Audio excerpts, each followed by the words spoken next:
Sam, go ahead. In case. Matt Braden is pissed he took him out with 2 rebounds left for a triple-double. I guess, first of all, are you cognizant that he's that close to a triple-double? I was not. Sometimes I am, but until he said that to me, walking off the court. He just said it, so I heard him, but I did not realize that. How well do him and Lance play off of each other, and Right. just having kind of the offensive, defensive perspective of those two guys? Right, you see Lance's ability to pressure the basketball and how that really helps us. And then you see, when Braden, pushes the ball and finds him, whether he's shooting it or he's driving the ball, made just a huge play in that first half when we advanced it to him, and he just went and got a layup right away. You got to have, whether that's dominating the offensive glass or it's attacking in transition, you have to have something where you steal points. You just can't always play against a set defense in the half court. But no, they obviously, I thought Lance had a really good game on both ends of the court, and then Braden obviously, with 11 assists, that was big time. Matt, late in the first half, you guys had a big lead and then it kind of stalled out towards the end. They got on the offensive glass. Right. Is there anything you saw that you guys were doing that? Yeah, just, breakdowns defensively. We tried to explain, how good Riley Minix was, and I thought he had his way with us there in the first half. We did a better job in the second half, but he still missed a couple wide open threes that just didn't go down for him. But I thought, their ability to get on the glass right there and then just capitalize when we broke down. Like we had way too many breakdowns on the defensive end. Hey Matt, talk about Lance's personality, how he fits in. He's kind of the new guy that seems to be blending really well with this group. Yeah, he's he's been through it, so he's competed, and I think more than anything, it's easier to adjust when your strengths are something that we need. And obviously his quickness and his ability to guard and his ability to use his dribble, and then anytime you can knock down open shots, that really helps us. But especially with Zach, just the balance of that. When people give Zach so much attention, you got to put people out there that are confident and be able to knock down some shots. Had a couple of examples of Trey and Zach working pretty well together offensively. Is that kind of what you envisioned when you decided to put them together more? Yeah, just the attention that Zach gets and allows him to kind of roam free there, whether that's a one-on-one play for Trey in the post or getting rebounds. But I think a lot, Mason's always been really good at that. Caleb's always been really good at those dives. Seems like he's got a knack for, diving and being in the right spot when Zach gets doubled. Trey's more of a post-up guy than those guys, and so we got a traditional high-low there in the first half. But I thought Trey was aggressive, and I thought he did a really good job there. But I think all three of those guys are really going to help us. We just gotta.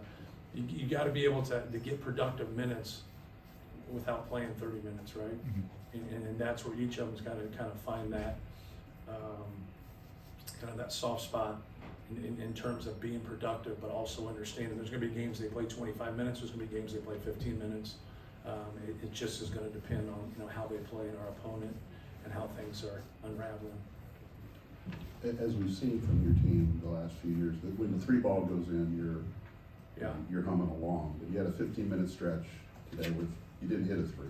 Mm-hmm. What did you see out of your club then during that stretch that can serve as some experience as you move forward through the season? Right. Well, I thought in the first half we had a chance to put the game away and we didn't. And a lot of that had to do with them. A lot of it had to do with Minix and the way he played in that first half. But we hung in there. I thought the start of the second half, they got a quick timeout, but I thought our pressure, I thought Lance, did some really good things in that mix, and we were able to score in transition to start the second half. I thought that was huge. We got 3 baskets in a row before that timeout, and they're all transition baskets. But that's who you're going to become. Is when things don't go clean or you're not making shots, can you still make plays and score the ball in different ways and get to the free throw line, get layups, get in the paint, and then just stay with it and believe in yourself when some shots aren't going down. Just keep taking good ones. Not having Ethan tonight, did that change how you used or how much you used Lance? It's hypothetical, noob. I don't know.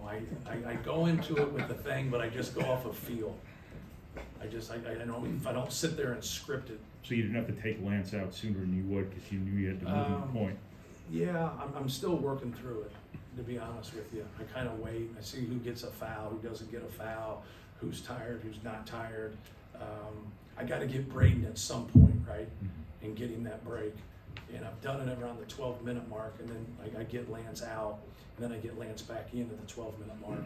And I normally come back with Braden around the 9-10 minute mark, and either for Lance or I sub and then Lance stays. But it's hypothetical. It's like, it's a tough deal because you get, when you have Miles and you have Cam there, and then you have Ethan there, and then those guys, the three guards that start, like you would want a better blend how you start, so it'd be easier to sub, and it's a lot of the same starting, and then it's a lot of the same coming off the bench, if that makes any sense. So if you played their team off the bench, like they would be missing that lead guard. That they need, so that one of those guys has to stay. So it just kind of depends. And then once again, when he's here, that's 6 guards, and that's tough for me. Yeah, it's really hard. And so we try to do it, and we try to hang in there with it. But most of the times we get to where we play 5 guards. Hey Coach, Cam Heide at one point in the second half was put on Riley Max. Is that more of Ethan being out sick tonight, or is that something that you think Cam can do as a perimeter defender on a primary scorer like that? Yeah, well, they also put Eddie Ricks as a 3, or Riley Minix as a 3, however you want to call that. So when they did that, we just put our 4 on Ricks, and then we put our 3 there just because of his mobility and his being able to score. So I think Cam's going to be able to guard a lot of different people. Going to have to just keep learning kind of the nuances and the differences in styles when you play different people. But I think he's really the way he's interchangeable. I think he can guard like a big point. I think he can guard 4 men. So then obviously he's going to have to guard a lot of 2-3s. Last one, Brian. Just the way you've started defensively these first 2 games, does that speak to this team being pretty attentive defensively from what you've seen so far? I think they're just all right defensively. I know we've done better, but like I think like tonight we had a lot of breakdowns, and they just didn't, they got good shots, they just didn't make them, for whatever reason. So I think we got to clean things up. I didn't think our box outs were very good. We out rebounded by 7. They got 12 offensive rebounds. The other night they had 14, I think, if I'm not mistaken. So like I think we got a lot of room for improvement on the defensive end and rebounding. Anything else? Cool. Thank you.